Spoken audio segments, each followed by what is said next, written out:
Hi everybody, welcome to the Backroads Living YouTube channel. I'm Charles.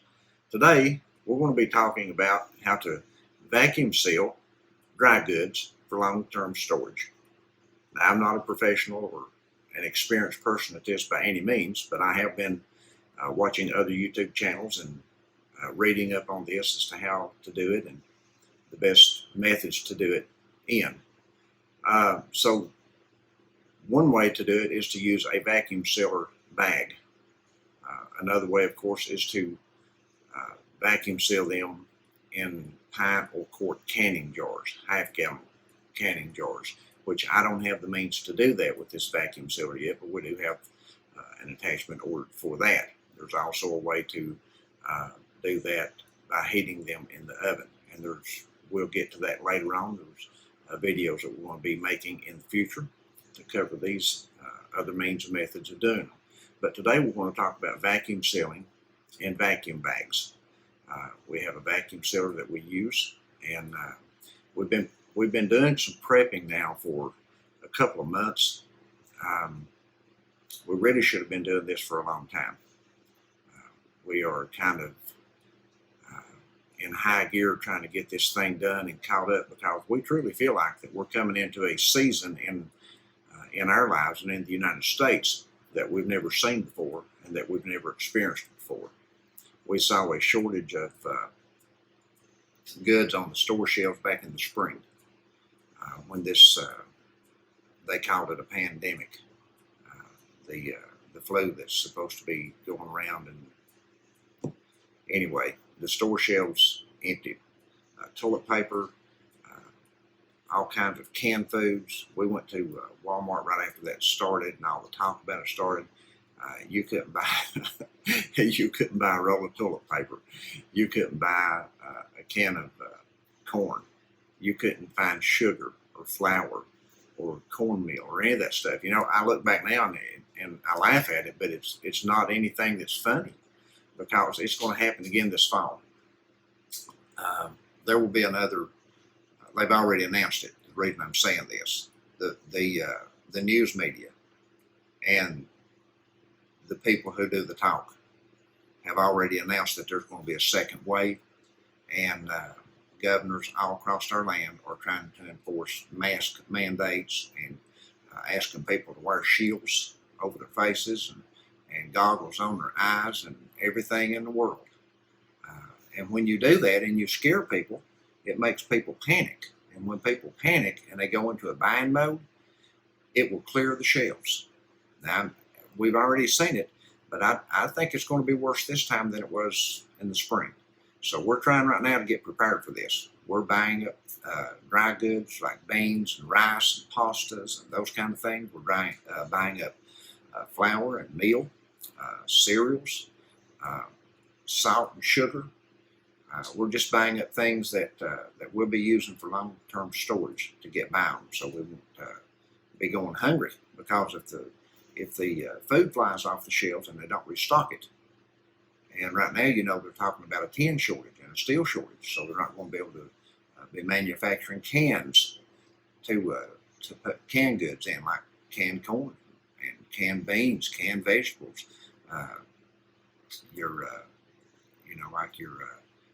your milks, the canned condensed milk, anything that comes in a can.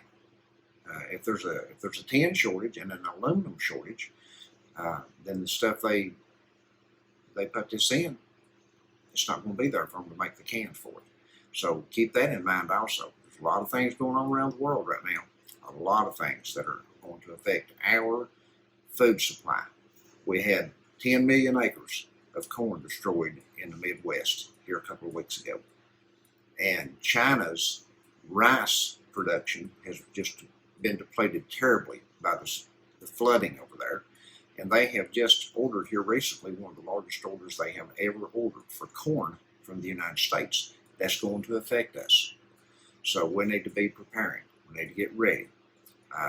Another thing that we'd like to mention here before we get started doing the vacuum sealing, if you follow our channel, you're going to find out very quick that we're followers of Jesus Christ. We make no bones about that. We're not ashamed of our Savior. We love Him dearly. But because we prepare does not mean that we don't think that God will take care of us.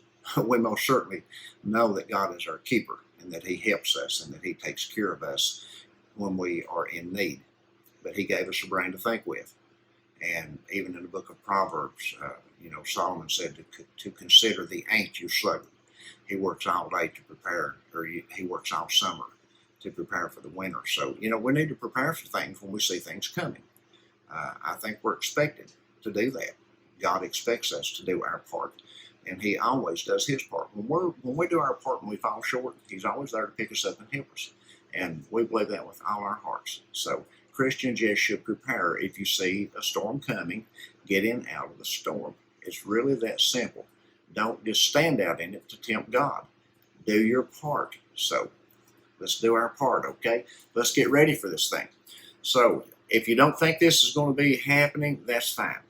Just pass it on by. Just, act like we don't exist. That's okay. It don't bother me, really, it don't. But if you do, we want to try to encourage you to do some prepping. Get some things ready. We're going to do some more videos, like I said, on some things that you're going to need to buy, things you're going to need to put back, and get ready to weather the storm, as the old saying is, because there's a storm coming. There's a storm coming. Is it this fall? I think it is. If it isn't, it'll be very soon thereafter. So, with that said, let's get into vacuum sealing some beans. All right? We're back now. I've got me a couple of napkins to lay down here on the table. The table's clean. But the pinto beans are brown, and it would be hard for you to see what I was doing on the table. So what we do is, this is, by the way, a 1 pound bag of pinto beans. I don't remember where we got them at. Probably Walmart, because it says great value, but we don't normally buy them in this size of bag. Normally the bags we buy them in are 2 pound bags, I think. But we just so happen to have this, so I'm going to freeze this 1 pound, or not freeze, but vacuum seal this 1 pound bag, because this is the size that we normally fix when we fix a meal. It's 1 pound bag of beans. So what we do first is we're going to empty the beans out here. I'm going to empty them on these napkins so we can see them okay. Just cut the end off of it there, and we'll pour it right out here. And what we're doing is we're looking for the beans that don't match, that are like bad beans, stuff like this. I'll show you as I pick them out. Things like this hurt you. I've seen rocks in them. That don't look too good. The little bitty like stones in them. I don't know what they do or how they do to get a stone in them. Probably from processing them or something at the plant, or maybe when they're picking them. I really don't know. But anyway, the main thing that I want to look for is, even though we get these pieces like this out, we do have a scale here. There's another. Now that bean has a grit feel to it. May not even be a bean. If it is, it's got a grit feel to it. It's real. It's kind of hard. You can tell it doesn't feel like a bean.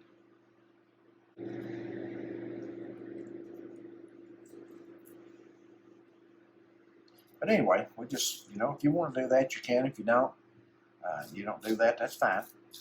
Everybody to their own. But we just wanted to try to get out what we could, what we can see. And like I said, it's a 1 pound bag. I don't have to weigh these. I already know what's in here. We know we've got a pound. So we'll take these back. Let's see, man, go ahead and lay these two over here too. Just saw them as I was pulling it up. It's going to be easier for me to use a bowl. So I'm going to get me a bowl right here and pour it in it.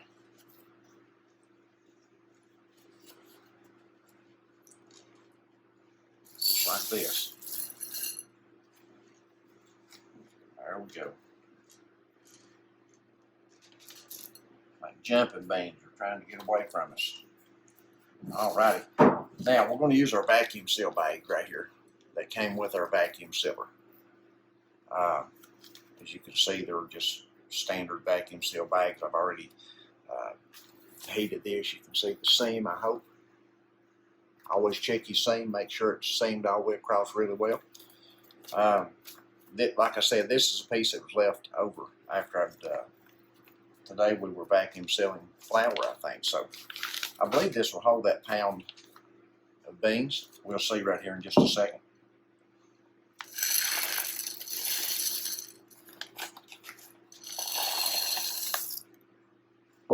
Do very nicely, I think. What to recommend here is that you have 3 inches left over once you get your product inside. So we're right at 3 inches. One other thing I would recommend that I just forgot to do is before you seal this, you'll want to put the name right here, what it is, and when you vacuum sealed it. Because once this, I'm going to do that. It's just too easy to put them back in there and redo it. We'll put the date, what it is on it. Pinto Beans. And August 2020. Don't have to have the exact day, just the month, what I wanted on there. So once you put these beans in here and you vacuum seal this, it's going to be really hard to write on it. So we'll do this again. You know it's going to fit.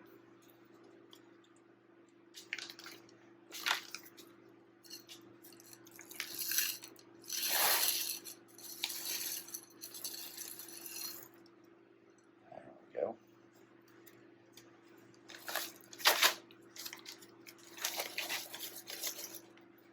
Shake them over real good like that. And I don't know if you can see our vacuum sealer real well or not. I'll pull up here where you can see it. But this has a lever right here that if you want to store it here, put it here to open. We just open it up right here. You've got a heat seal right here. And then a tray right here to catch any stuff that might come out during the vacuuming process. I'll put this right there. I'm getting really close with this one. I'm hoping I can make it fit. I don't know if it will or not. If it don't, we'll have to cut another one.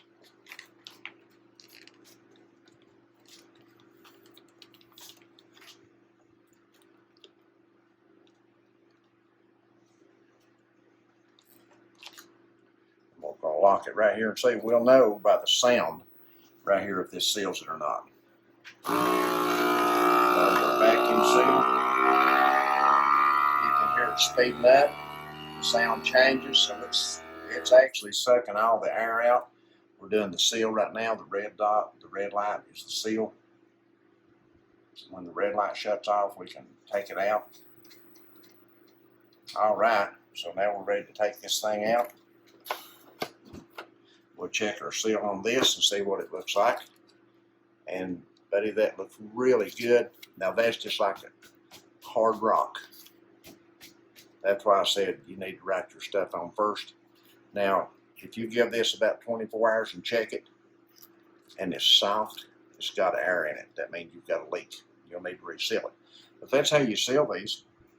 And these beans will last 15 years, 20 years. You'd want to store them in a dry, dark place, maybe in a tote or a tub in a closet, a bucket in a closet or something like that. And just keep them dry and controlled temperature. And these will last you for as long as you need them to. So thank you all for joining us today on our video, and we hope you've enjoyed it. If you've enjoyed the video, be sure to subscribe to our channel and give us a thumbs up, like the video, and hit that share button to share it with your friends on social media. We always appreciate you. And if you do something different than what we're doing and you'd like to share it with us, be sure to share your thoughts in the comments below. We welcome all your comments. We value you very much, and we hope we can be a help to you, and we hope you can be a help to us. So come back and see us again every chance you get. Everybody have a blessed day.